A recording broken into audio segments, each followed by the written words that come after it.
Maybe you think, no, life isn't that hard. It's like, not only is it that hard, it's even harder than you think.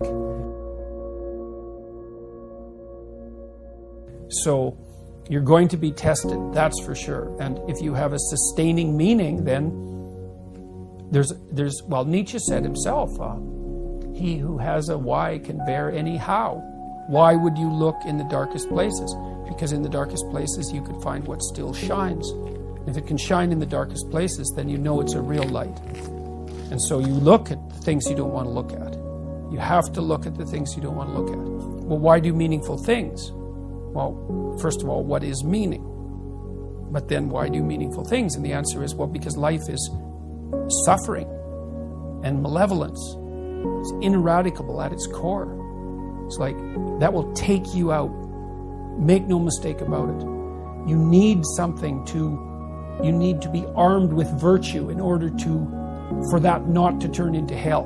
Really, you really need that. And it isn't just your hell, that's bad enough. And that can be really bad, especially when you're contributing to it, right? Because then not only are you suffering, but you know you're the agent that's producing the suffering. And then maybe that's not just for you, it's like you're taking out your family. If you're really good at it, you're taking out large swaths of your community. That's hell. It's like, and that's real. And no one with any sense and any experience has any doubt that that's real. And then they all can easily think of how, even though it's already bad, you can make it way worse. Everyone knows that. So what's the bulwark against that? Nobility of purpose. That's it. You have that, then you can, then you have something to set against the suffering and the malevolence. And it isn't optional. That's not optional. You cannot live without it. Meaning is not optional, right? Well, that's why it's such a deep instinct. Right. It's an instinct, meaning. It's the instinct of life. My life is meaningless. It's the spirit has gone out of you. It's like, well, modern people, it's part of this process of criticism. We've criticized the idea of meaning so much that we don't really believe in it anymore. It's like, well, that's fine. You cannot believe it, but try living without it and see how far you get with that. You need a reason to get out of bed on a terrible day. Okay, what's that reason going to be? Well, let's think it through. You know people who can get out of bed on a terrible day. Do you admire them? Yes. What are those people like? Are they taking responsibility for themselves? Definitely. Do they have excess capacity, so they're taking responsibility for other people? Yeah. Are they doing difficult things? Yes, obviously.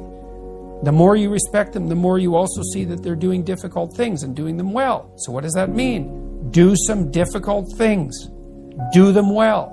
So pick up your goddamn burden and walk up the hill. So, yep, I get it.